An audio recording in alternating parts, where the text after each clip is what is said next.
Morning, glory, America. Bonjour, hi, Canada. Very serious day in Israel and India. In Israel, we have a war. I don't know what else you call that. The IDF is strafing Gaza with precise munitions at Hamas terrorists this morning. After 6 Israelis were killed yesterday, 35 Palestinians have been killed in the reprisal raids and bombings aimed at Hamas terrorists.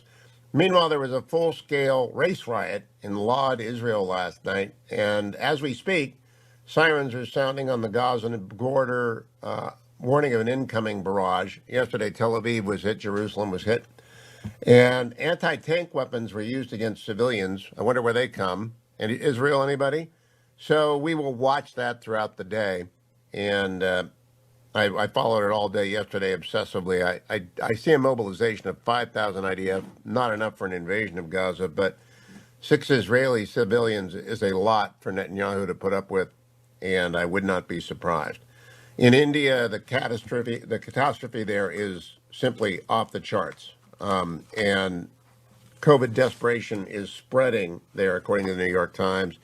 Infections, death, and breakdowns that began in big cities a few weeks ago are rapidly advancing into rural areas, unleashing deep fear in places with little medical safety net.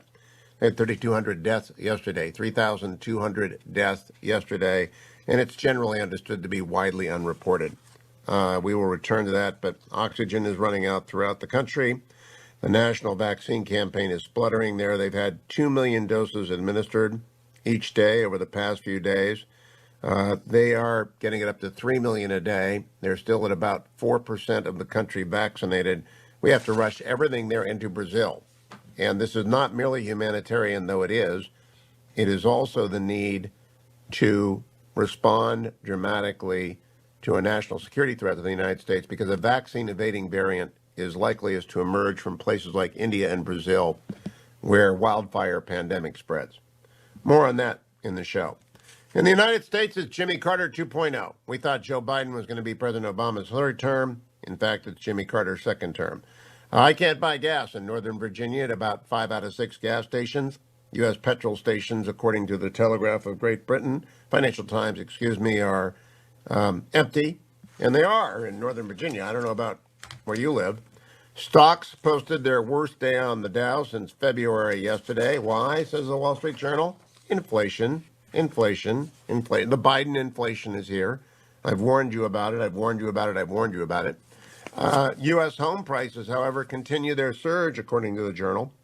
Some buyers are being scared off. The prices are so high, the frenzy is so great.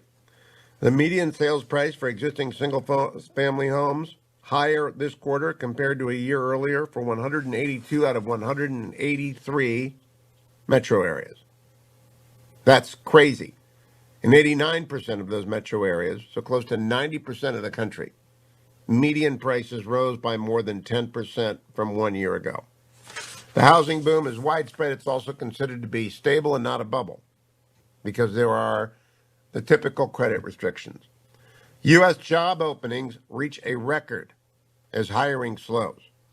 There are 8.1 million jobs available in the United States. 8.1 million jobs in the United States. Why aren't people taking them? Because they've got great unemployment benefits. I don't blame them. It's a rational economic decision. And in response, Governor Michael Parson of Missouri said this, cut number 17. Despite our economy's strong comeback, many business owners and employers across the state are still struggling, not because of COVID-19, but because they can't find people to fill the jobs. To help address this labor shortage, I have directed the Missouri Department of Labor to end participation in all federal pandemic-related unemployment benefits effective Saturday, June the 12th. The same sentiment came from South Carolina Governor Henry McMaster on Fox News last night with Tucker cut 16. Tucker, this is about as close to socialism as anything I've seen. The federal government's just taking over, just throwing money at people. I don't know how we're going to spend all of this. That's why we can't. This cannot be done. But we're not going to take that unemployment money to pay people for not working. We got help wanted signs up everywhere. The billionaires Peter Thiel and Alan Howard have backed a new $10 billion crypto exchange as worries continue to mount. And I had Peter Thiel at the Nixon seminar a month ago, and the cryptocurrency becoming the reserve currency is not nearly as far-fetched as it was a year ago. Meanwhile, in Great Britain, in the Queen's speech that will be read either today or tomorrow, I'm not sure, social media platforms, Boris Johnson's government will demand, that fail to protect children from harm online will face being shut down under history-making new laws to be unveiled today. It's today. In an exclusive article for The Telegraph, which can be read if you are a subscriber, Oliver Dowden, the Culture Secretary, warns tech companies that they will have no excuses. They must face the consequences if they fail to remove illegal and harmful content under a draft duty of care bill. That will rock Silicon Valley's world. Meanwhile, in Germany, Facebook faces a Germany ban because it will not, it simply is out of compliance with European law, which does not allow Facebook to harvest the WhatsApp user data, which they currently do. The Hamburg Commissioner for Data Protection and Freedom of Information issued an emergency order on Tuesday prohibiting Facebook's European operations from, quote, processing personal data from WhatsApp for its own use. Yes, they do that. If you didn't know that, you haven't been listening. You haven't been paying attention. Samantha Powers, who was President Obama's UN ambassador, according to Joby Warwick in the book Redline, she didn't do a bad job in trying to wrestle something out of the Russians. I think the UN is one of the worst jobs you can take because you can't do anything there.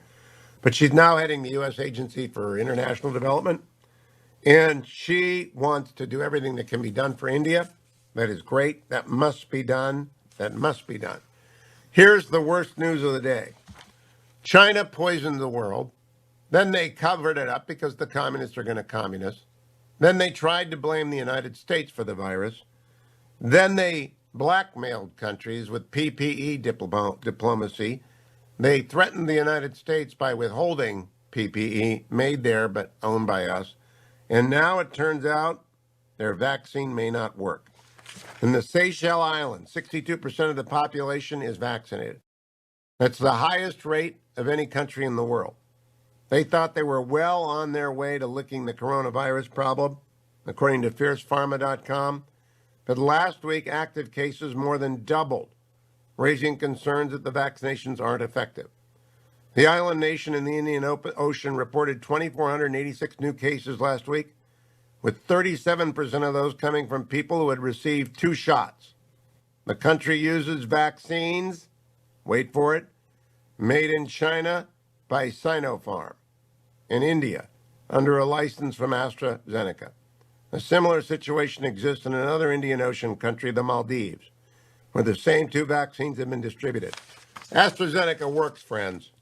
You know what doesn't work? Just like most other rapid knockoffs built on intellectual property theft is the Chinese Communist Party vaccine. Big story for news in the world. The Washington Post has named a new executive editor, Sally Busby. She's got extraordinary chops, 55 years old, succeeding Martin Barron. She had run AP, so she knows all the platforms, and her background is superb. Fred Ryan, the publisher of the paper, and Jeff Bezos led the hiring process. So, I work for the Post as a contributing columnist. I work for Fred Hyatt, not for Sally Busby, but good for the Post. And then I'm sure you'll be relieved to know that the Duke and Duchess of Sussex, Meghan and Harry, have signed a long-term global partnership with U.S. consumers good Procter & Gamble giant. I don't know what they're going to do, but they're going to do it with P&G, Cincinnati, and the Royals. Who would have guessed it? Don't go anywhere, America. That's the rundown. I'll be right back on the Hugh Hewitt Show. Welcome back, America. It's Hugh Hewitt. On Wednesday, May the 12th, In the middle of an exploding conflict in Israel, I'm joined by Congressman Mike Gallagher of Wisconsin. Normally, I kid with Mike about what is going on in Green Bay and the fact that they're losing their quarterback, but I won't today because we do have a sort of exploding war. Congressman Gallagher, what do you make of the news out of Israel? Well, I see it in the broader regional framework. I see this and I don't see Israel versus Hamas. I see the U.S. alliance structure versus Iran. And I would encourage everyone to stay focused on Iran, Iran, Iran. We know that Iran has a history of co-opting local grievances, whether it's the Houthi rebels in Yemen or whether it's Hamas, even a Sunni terrorist organization like Hamas, in order to draw a wedge between Israel and the rest of the countries in the region in order to advance their overall goal, which is the destruction of the state of Israel. And the other thing I would encourage your listeners to follow is if you think that these rockets from Hamas present a grave threat to the nation of Israel, and God bless Iron Dome and all of the scientific cooperation that led to its development, this pales in comparison to the rockets, the advanced rockets that Hezbollah has diligently built up in southern Lebanon and southern Syria over the last few years, really building what could be described as the largest military facility in the world. And what they've done is just as barbaric as Hamas. They've hid these advanced rockets under densely populated civilian areas in order, when they provoke violence, to provoke a response from the Israeli government that will have collateral damage that will invite the condemnation of the international community. It's why it's so important that the Biden administration use the authorities we gave them in the last Congress. We passed a bill authored by myself and Tom Suozzi to designate those with sanctions who are using this barbaric practice of human shields. But the Trump administration didn't designate anyone. We believe that the Biden administration can use that authority to start applying some financial pressure in order to eradicate this barbaric practice. The final thing I'd say, Hugh, is just a simple statement that, you know, a Democratic army puts itself between its civilian population and the enemy, but a terrorist army puts its civilian population between itself and the enemy. And that's what we're watching happen here. Now, an hour ago, I spent a half hour talking with former Israeli ambassador to the United States, Dr. Michael Oren, about what is going on. He's in Tel Aviv. He spent the night in his bomb shelter. They had a race riot in Lod last night. 3 synagogues burned to the ground, with the Arab Israeli population turning on the Jewish Israeli population in a hitherto unknown sort of conflagration. At the same time, they haven't called up enough reserves, according to Dr. Oren, that would signal a ground invasion of Gaza, but they have killed a significant amount of the leadership structure of the Hamas military, and all's quiet on the northern front. How do you read the situation there from afar? And you're obviously going to have better sources than I am. Yeah, I'd admit it's still hard to read it. I've been talking to some people I know in Israel over the last 48 hours.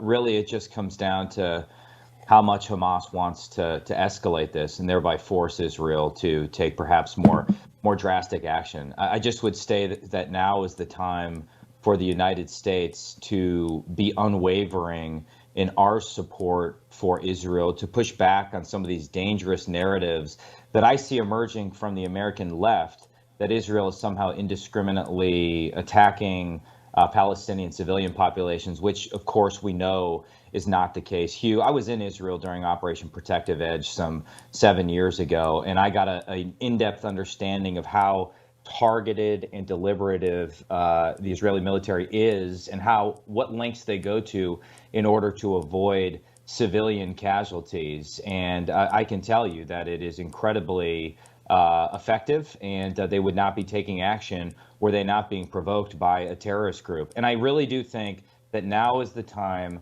for the Biden administration to step back and look at the fundamental choice that they have when it comes to the Middle East.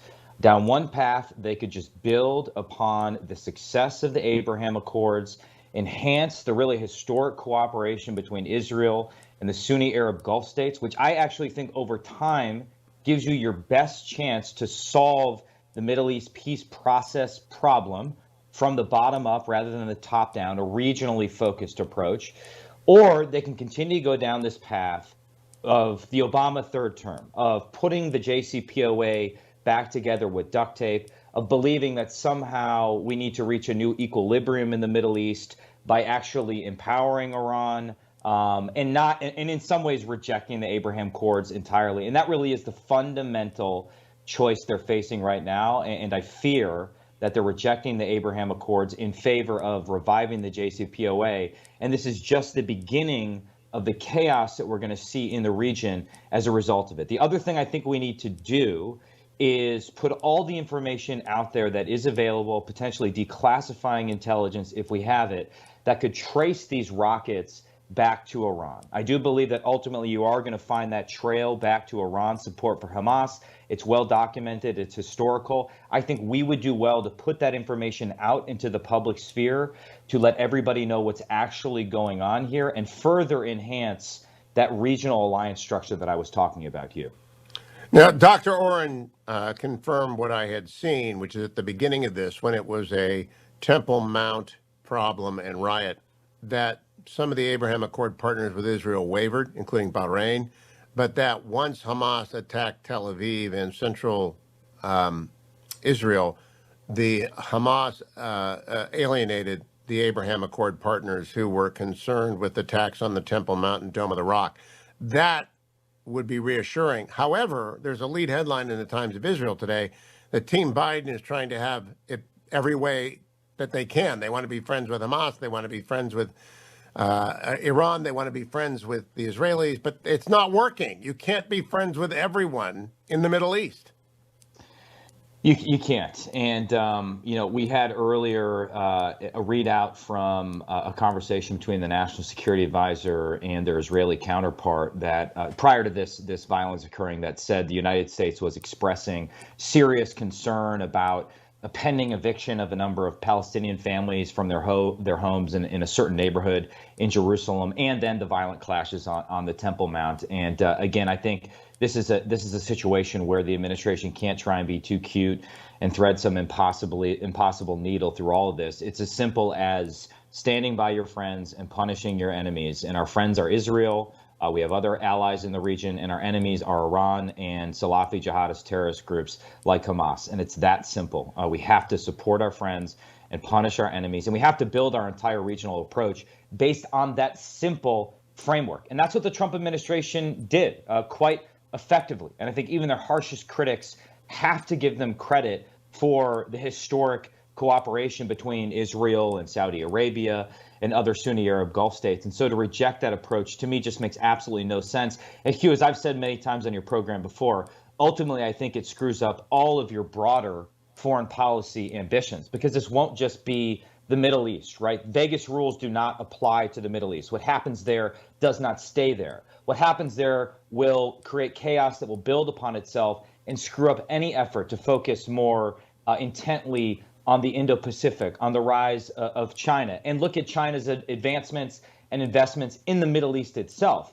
and its attempts to bolster Iran's position in Iraq, for example, the agreements it's signing with Iran. So they've chosen to put themselves on the other side of the alliance structure. So it's time for us to really firm up that basic network of friends and allies that we have in the region. Otherwise, the violence is going to get worse and worse and worse.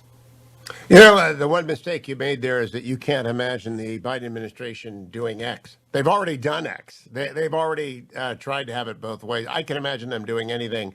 The sane voices in that administration, Jake Sullivan and Tony Blinken, are outnumbered by the appeasers. Let me turn to the pandemic. Yesterday, I interviewed Niall Ferguson at length about his book, Doom, which I recommend to you strongly. The podcast is 70 minutes long. People can go to the interview with Hugh Hewitt to listen to it. The key part of that was a virus variant that eludes our vaccine is a black dragon, as he calls it. If we have to go back to ground zero because a variant emerges, the place it will likeliest emerge is India or Brazil. We have to be doing everything we can to rush vaccines, not only because it's a humanitarian crisis in India, Brazil, but also that's the breeding ground of the variant of which we have to be most afraid. Do you think we're doing everything we can? No, I don't. And first of all, Neil's work is incredible. And he's someone I continue to look to for thoughtful commentary, particularly on U.S.-China relationships. And I look forward to reading the book. But I don't think we're doing everything we can. I think, as we talked about briefly last week, I'm concerned about this sort of intellectual property waiving approach that we've taken. I think sort of the alternative approach involves boosting American manufacturing to the maximum extent possible, and then sending those vaccines to our allies and friends and partners that are in trouble. And you named, India, of course, is at the top of that list right now. Because I do worry about giving the Chinese Communist Party access to this remarkable technology that you could look at as a dual use technology, right? This could be weaponized against us in the future. So that sort of dual approach of bolstering our manufacturing capability, conducting vaccine diplomacy with what we produce, while also protecting American innovation and preventing the dual-use nature of this technology spreading to our enemies, is critically important. And ultimately, that helps our public diplomacy, right? Because the Chinese vaccine sucks. It's not working, right? America. It's not working. The Seychelles are reporting exactly. a 37% outbreak, and they're using the China vaccine, which doesn't work. Exactly. So America, in partnership with some European countries and allies, created this incredible technology. We now need to leverage that in order to save the world, if I could put it in the most dramatic terms possible. That should be a win-win-win for us, but we got to do it smartly without giving away the innovation that went into this. Well, I actually am in favor of whatever approach puts more jabs in arms and protecting, if we have to give the patents away, protecting the places where it's produced in India. Let me close by asking you, Congressman Gallagher, about the possibility that this spirals in India into some kind of conflict with China, because they've effectively poisoned the subcontinent. And then they've blamed the United States for it, and they covered it up. As Neil's book spreads and warns of gain of function spread, you were very upset about gain of function not being asked of Tony Fauci on the weekend. Do you think India begins to consider that China poisoned it? Well, if you look, the wolf warrior diplomats in China are all over social media, really ridiculing India as they're dealing with this devastating outbreak. You can look; they've tweeted out pictures of. They put a rocket ship in one picture saying this is how you light a fire in China, and then in another picture they had burning related to the pandemic in India, saying this is how you do it in India. Just shaming India during this crisis. If you remember, there was hand-to-hand combat between India and China last year that resulted in deaths of Indian soldiers. So tensions are clearly escalating. Anyone who looks at this issue knows that really the critical piece of the puzzle as we build an alliance structure that India is not a formal ally to counter China is India. So we have to be doing everything possible to keep them on our side and help them deal with economic coercion, ideological warfare from the Chinese Communist Party against them. And it starts right now with helping them through this crisis. And yes, on Fauci, for the love of God, can someone please just ask him whether U.S. taxpayer dollars went to gain of function research in the Wuhan lab? As you know, the second fastest I man did in ask Congress, him. Tom He said Cotton. no. I asked him 2 weeks ago. He said no, but Josh Rogan suspects he wasn't being candid with me. Mike Gallagher, good to talk to you, Congressman. Follow him at Rep Gallagher. Welcome back, America. I'm Hugh Hewitt, joined now by Brian Wesbury of First Trust Portfolio. I call him America's economist. You can read his blog. I just tweeted it out over at First Trust Portfolio. Good morning, Brian. I have 5 headlines to read for you and then listen to you digest them. From the Wall Street Journal, stocks fall as Dow posts worst day since February. From the Financial Times, Wall Street ends lower as inflation debate intensifies. From the Wall Street Journal, U.S. home prices surge, scaring off potential buyers. From the Wall Street Journal, U.S. job openings reach record as hiring slows. And from the Financial Times, billionaire Peter Thiel and Alan Howard back new $10 billion crypto exchange. To that, I would add, I can't buy gasoline in Northern Virginia. What's up, Brian? This does not look good. Man, there are you're right. Those headlines are, you put them all together and you go, what the heck is going on out there? We, when government is as big as it is right now, I believe you get all kinds of almost indigestible things happening. People think, or many people think, the government can run everything, but all it really does is create major problems. So, for example, last Friday we had an employment report. Everyone thought that the number was going to come in huge, over 1 million jobs. I'm sure you talked about it for the month, and we only had about 250,000 jobs.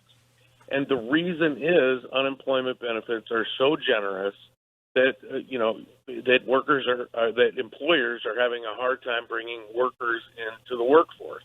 And so one of the things that happened is people thought, well, maybe the economy is slow, and it is, but we're going to eventually get those jobs anyway. It's just all about a timing issue. And when you end up with states on one hand cutting these benefits off, like Montana, North Carolina, on the other hand, in California with Governor Newsom adding more to these benefits with an election coming up, I think people start to get confused about what's really going on and who can survive. And so, one of the when I look at the economy today, we have better news on the virus, on hospitalizations, deaths, cases. The Fed is printing money like crazy, and we're spending money like crazy.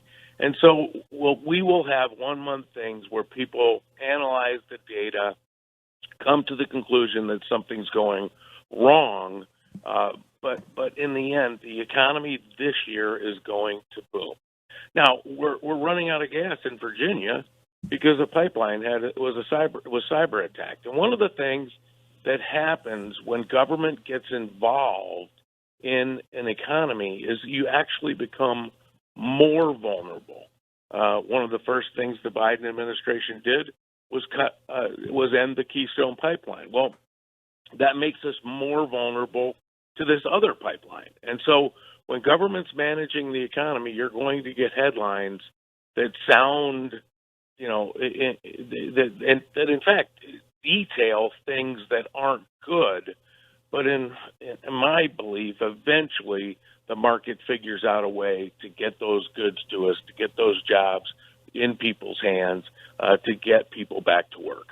Brian, I am, for disclosure for the audience, I'm long on Amazon, and I'm about as long can be on Amazon. Yesterday, Amazon did a bond offering 2 days ago now that was the lowest differential between the U.S. Treasury of the same period and a private company ever. Is Amazon becoming the new reserve currency? I mean, that was astonishing what happened.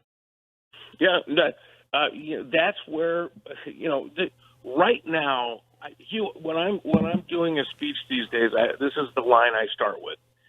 On one hand, this is the easiest time I have ever had to forecast. Now, I heard all the headlines that you mentioned. I tried to at least make sense of some of them, but it's the easiest because we're printing all this money, shoving government spending and borrowing from the future into people's hands that they get to spend, and that means the economy is going to boom. And plus, we're reopening after a pandemic. These are all unprecedented things. Amazon wins in every way possible. I mean, if you think about paying people to sit on the couch instead of get a job, well, that makes it really hard for mom and pop retailers to open up. And Amazon just keeps winning. They were open the whole pandemic. They keep winning. So the risk of investing in that company, buying their bonds, buying their stock has just basically gone away. And that's what the market is saying. That right now, it's easy to forecast. There isn't going to be a recession. Amazon is going to be able to pay back those bonds. So therefore, you don't get a spread. It's basically like buying a treasury. The odds of not being repaid are basically zero right now. Wow. Yeah, Brian, I can't. We got to talk at length next week. You made sense out of a nightmare, a meteor storm of headlines. I love talking to you. Follow him on Twitter at Wesbury. Go to Hugh Hewitt on Twitter. I linked to his daily blog. He is America's economist, and he's right here on the Hugh Hewitt Show weekly. I'll come back, hour 3, straight ahead, America. Stay tuned. It's the hour of 3 senators, Cruz, Hagerty, and Cotton. Morning, Glory, America, Bonjour, hi, Canada. Hugh Hewitt inside the Beltway. The NFL just released its new schedule.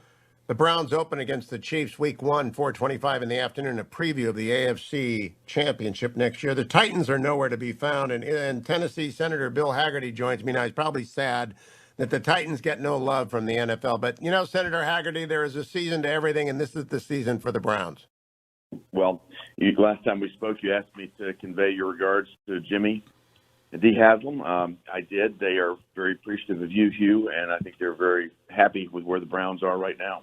We are very happy. I am not happy, though, with where Israel is. And I want to draw on your experience as former ambassador to Japan, Senator. What should the United States be saying to our ally right now? Because Team Biden is all over the map on this.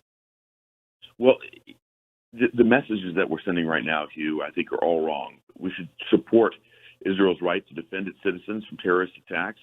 It's Iranian-backed terrorists from Gaza that are rocketing innocent citizens there right now. It's this whole effort to enter the failed Iran nuclear agreement that I think is precipitating this rogue regime, who are back funding terrorists in Gaza. We're sending all the wrong messages that we want to appease, that we want to cajole. We want the Iranians to come back into this bad deal. The real aggressors here are the Iranians. They're the ones that are fueling this, and our rhetoric here is emboldening terrorists like Hamas because they think they've got support from the international community now, and we should be backing our allies as strongly as we can. What is clear is that the political rhetoric from America is heard around the world, and we are part and parcel and responsible for this. Now, Senator, I want to get to the border in a moment, but I want to ask your opinion of the appointment of your successor, Rahm Emanuel, who is going to be very powerful in this administration. He's going to become the ambassador to Japan, former mayor of Chicago, former close colleague of then Vice President Biden in the Obama White House when Rahm Emanuel was chief of staff. What do you make of his appointment? Is it good for Japan? Well, to be clear about this, I've heard the same things you have, that he is to be nominated. That has not yet formally happened. I'll just say this. The appointment of an ambassador to Japan is a very serious decision. We have more military stationed in Japan than any place else in the world. Japan is our buffer against China, Russia, North Korea. It's an incredibly strategic position. And as ambassador there, whomever is decided or whomever is selected and confirmed by the Senate, they are going to be the United States representative, the senior American in a region that is extremely challenged right now, particularly when you think about China. So I'm going to be looking at this nomination very carefully. I want to certainly see us continue to succeed in that region. And whomever the Biden administration actually puts forward, and again, that isn't finalized, I'm going to be scrutinizing that post extraordinarily carefully. Senator Hagerty, yesterday, historian Neil Ferguson was on with me. His brand new book, Doom, The Politics of Catastrophe, is a must-read. He believes that China may very well move against Taiwan after the Winter Olympics in a kind of replay of what Putin did in Crimea and Ukraine after their Winter Games. Are you that alarmed about the calendar between the Chinese Communist Party and Taiwan? Hugh, you and I have spoken about Taiwan before. I am very concerned about what's happening in the region right now. China continues to step up their military aggression. China is a predator on so many dimensions, but militarily, they have increased their military expenditures eightfold over the past couple of decades. What's happened with the rest of their, neighbors out there? Nothing. We have got to take this threat seriously. We have got to step up our presence in the South China Sea and the East China Sea. We have the 7th Fleet based out there right now. We have got to continue to show American strength and American resolve. Taiwan is our ally, and China continues to rattle the chain with respect to what they might do with Taiwan. If you look at what's happening with Hong Kong, China has moved much more aggressively toward Hong Kong, violated their international agreements. Look at what's happening with the Uyghur population. They have moved incredibly aggressively against them. It's genocide that's occurring there. So should we be concerned? Absolutely. Am I watching it closely? You better believe it.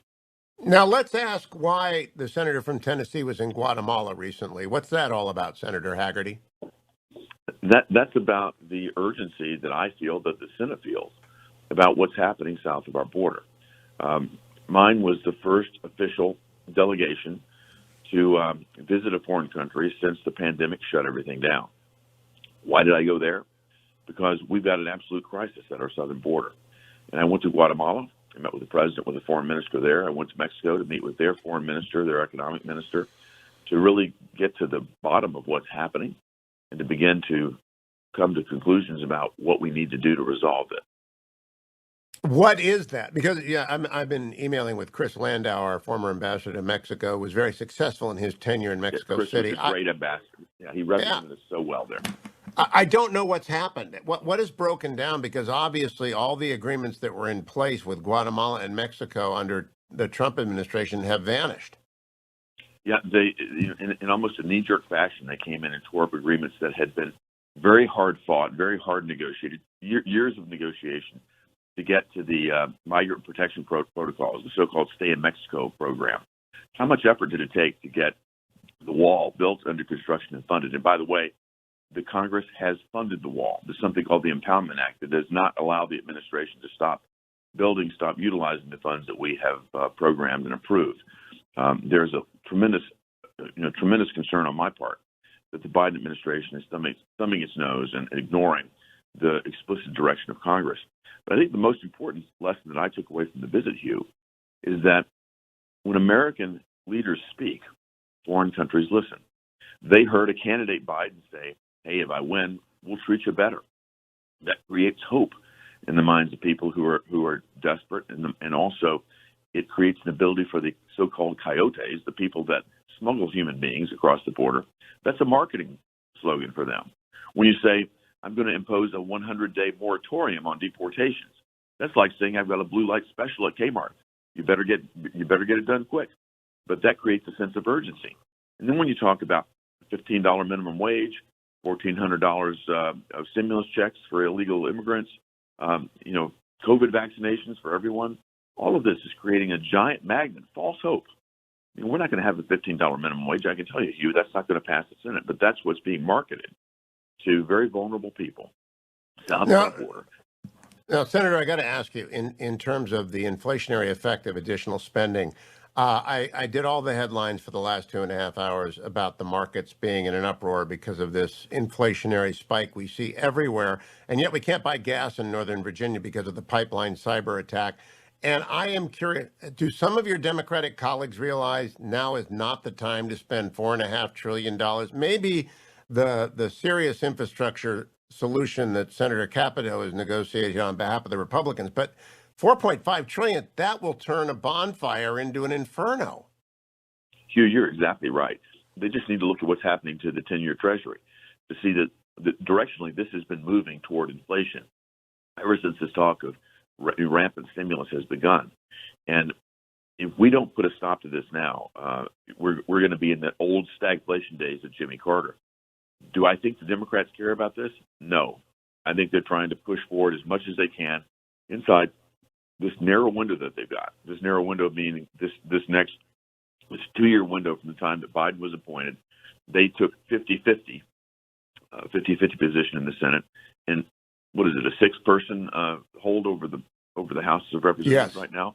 Yeah. It's the narrowest control you could imagine. Yet they're using this as an opportunity to fundamentally transform America. Do they care about the fact that they're pouring all this debt on the backs of our children and grandchildren? No. This is all about power.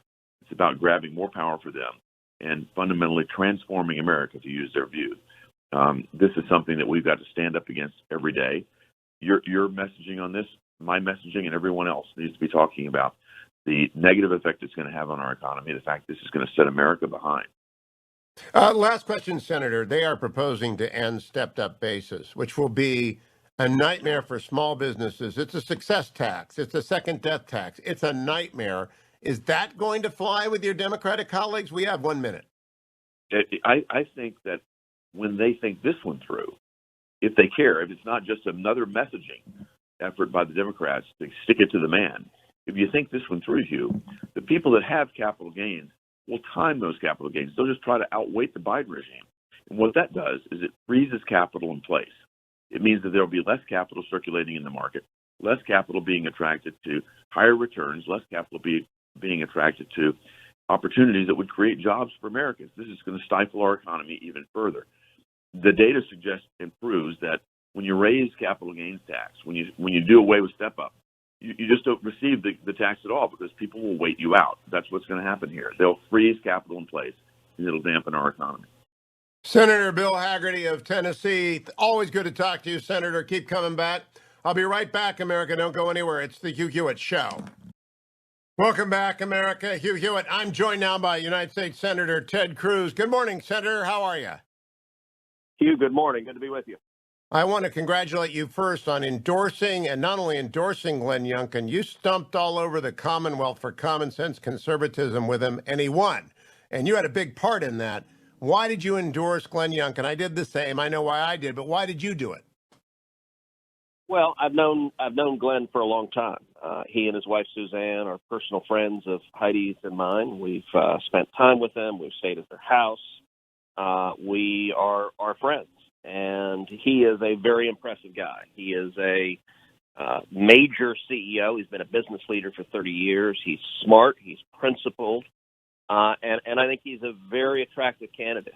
Virginia had been a bright red state. Sadly, it has moved sharply to the left and has become a Democratic state. And I think Glenn is by far the strongest candidate to win in November to beat Terry McAuliffe. And so I joined Glenn on the road. We stumped all over Virginia. We did, 7, 8, 9 different stops, rallies all over the state.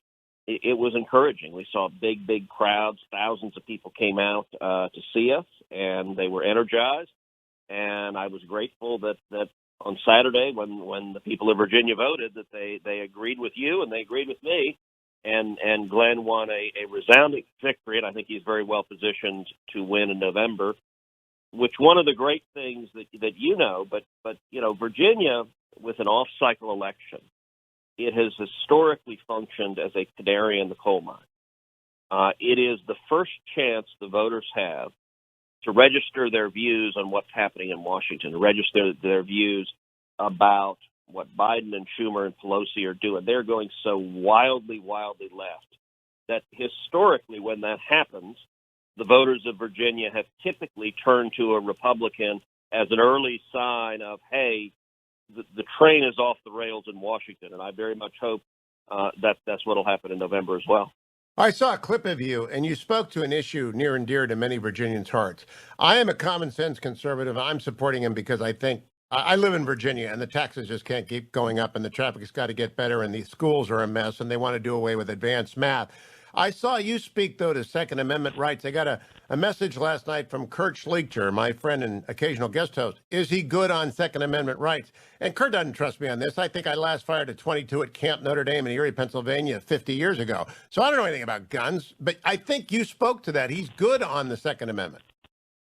He is a strong supporter of the Second Amendment. I'll tell you, I've spent time with Glenn actually on the shooting range, playing a game called Annie Oakley, where you get 5 guys together with shotguns and you throw up play pigeons. And the way the game works is you toss the first pigeon and first guy shoots. If he misses, the second guy can shoot, and if he hits it, he knocks out the first guy. And I mean, Glenn is a heck of a shot, but he's also he believes in the Constitution and protecting the Second Amendment, and I'm confident he'll do that. I'm pretty sure you never want to play that game with me, Senator. All right, I want to go now to. I'm just absolutely confident you don't want to be on the range with me doing that. I want to talk to you about yesterday. I talked to Neil Ferguson, great historian, eminent historian, about his book Doom. Yep. The Politics of Catastrophe. I spent 70 minutes with him. It's over at the podcast, the interview with Hugh Hewitt. He believes, unlike most academics and historians, that we are in a Cold War with China. And that, you have to read the whole book. He saves it for the end. And he blasts everybody involved with our response to the COVID vaccine, but especially CDC and FDA. I have played a clip of your colleague Susan Collins yesterday, taking the bark off the CDC. Is that generally understood in the Senate that the CDC failed in January and February of last year, and they continue to fail in communicating anything remotely like common sense? I think there is a range of views on the CDC, but it is striking that yesterday you had in the same day, you had Susan Collins and Rand Paul both unloading on the CDC. It's difficult to find 2 senators on the Republican side of the aisle who disagree more than Susan Collins and Rand Paul. I think that shows you the breadth of the disappointment with the CDC. Listen, I think there are some smart scientists there who do a very hard job. I also think that they have demonstrated now for a year and a half a repeated willingness to be bound more by politics than by science or reason. And their recommendations, they are whatever is politically convenient at the moment, and they don't make a whole lot of sense. And the inconsistency, whatever they say today, they pretend as if nobody could remember what they said yesterday or the day before. And, things like, we had this week the New York Times just taking them to pieces over their assessment of the risk of passing on COVID or catching COVID outside. And the CDC had assessed it at about a 10% risk. And the New York Times, hardly a conservative outlet, rarely an outlet even willing to discuss facts. But the New York Times said there's nothing in the science that backs that up. That is wildly inaccurate. The chances of catching or passing COVID outside are virtually non-existent. When the New York Times is blasting you as being too politically oriented, that's a good sign you got a problem. That's a canary in the coal mine for misinformation. Let me turn abroad. Yeah. Israel. I spoke with Dr. Michael Oren this morning for a half hour. I've also posted that entire conversation at the Interview with Hugh Hewitt podcast. He is concerned this could escalate. This has already resulted in the first Arab-Israeli, Jewish-Israeli race riot in modern times. And it was in Lod last night. 3 synagogues were burned to the ground. Do you think Team Biden is doing anything remotely like they ought to be doing in the middle of this crisis, which could become a war by the end of this show? Well, I do think it is a powerful lesson for everyone about cause and effect, and that American leadership matters. We had 4 years of Donald Trump as president, and when it came to the Middle East, when it came to Israel, President Trump's approach is the one that I emphatically urged him, which is for America to stand unequivocally alongside Israel. There was a big battle early in the Trump administration about whether to move our embassy to Jerusalem. Both the State Department and Defense Department didn't want to do it. I urged the president that the right thing to do was move the embassy. He agreed, and the most powerful reason I believe to move the embassy was it made clear to our friends and our enemies that we stand unshakably with Israel. That led, the very same week we opened our embassy, to the most important foreign policy decision Trump made, which is pulling out of the disastrous Obama-Iran nuclear deal. Just as with the embassy, both state and defense opposed pulling out of the deal. I urged the president to pull out of the deal. He agreed with me and did. That resulted in a flowering of peace in the Middle East. The Abraham Accords, historic peace deals. I spoke to you with the foreign ministers and ambassadors of UAE and Bahrain. Both of them said virtually the identical thing as they signed the Abraham Accords. They said, it is now clear to us that America stands with Israel. We want to be friends with America. Therefore, we will be friends with Israel. And it was exactly the argument that had played out for 4 years. We saw peace in the Middle East for 4 years. What happens? Joe Biden gets elected. His number one foreign policy priority is to reinstate the catastrophic Obama-Iran nuclear deal. And they're already engaged in this strategic ambiguity where they can't decide if they're with Israel or the Palestinians. Biden has already sent over $100 million to the Palestinian Authority, which is in a unity government with Hamas, which is paying terrorists who are murdering Israelis and murdering their families, contrary to the Taylor Force Law, which I helped pass, which prohibits U.S. tax dollars from going to organizations that fund terrorists. And this is the result. The conflict we are seeing is the direct result of the tragic mistakes of the Biden foreign policy. And when you are ambiguous, when you are agonizing, when you undermine our support for Israel, what happens is it encourages the terrorists who attack and launch the kind of missile and rocket attacks that we're seeing right now. It is exceptionally dangerous. And unfortunately, I fear there's a good chance it will get worse because Biden is not going to change and is going to continue for 4 years to systematically undermine Israel. Now, Senator, we've got 3 minutes, and I want to give you the floor as a good Supreme Court advocate. You'll hit your mark. You are leading the fight against Senate Bill 1, and boy, it needs to be defeated on many grounds. Would you tell people why? You're better at this than I am. Why does it have to be defeated? Sure. We spent yesterday. We spent about 9 hours in an all-day markup on Senate Bill 1, which many of us are calling the Corrupt Politicians Act. It is the most radical piece of legislation before the United States Congress. It would be a federal government takeover of elections across the country.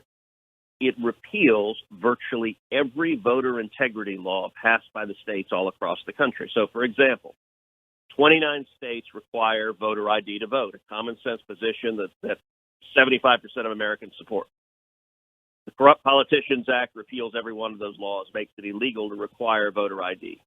Likewise, 31 states prohibit vote harvesting, paid political operatives collecting the ballots from others because it is the most likely source of voter fraud. The Corrupt Politicians Act repeals every one of those laws, mandates ballot harvesting all across the country. The Corrupt Politicians Act automatically registers millions of people to vote, anyone who has an interaction with the government. It will result in registering millions of illegal aliens to vote. That is the intended effect, is to register millions of illegal aliens to vote. It also strikes down, many states have reasonable restrictions on felons, on criminals voting. The Corrupt Politicians Act strikes all of those restrictions down because the Democrats have, quite reasonably, determined that if millions of illegal aliens vote, if millions of criminals vote, that they are likely to vote for Democrats. And the purpose of this bill is to keep Democrats in office for the next 100 years, to make it impossible for the voters to vote them out. Two other provisions of this bill real quickly. It provides federal matching funds for the money that politicians raise for their campaigns, 6-to-1 for all contributions below $200. It would be billions of dollars in welfare for politicians because the Democrats want billions of dollars in taxpayer money. And finally, it takes the Federal Election Commission, which for 50 years has been a bipartisan commission, 3 Republicans, 3 Democrats, and it turns it into a partisan weapon, 3 Democrats and 2 Republicans, which would mean it becomes the attack dog for Chuck Schumer. The purpose of this is very simple.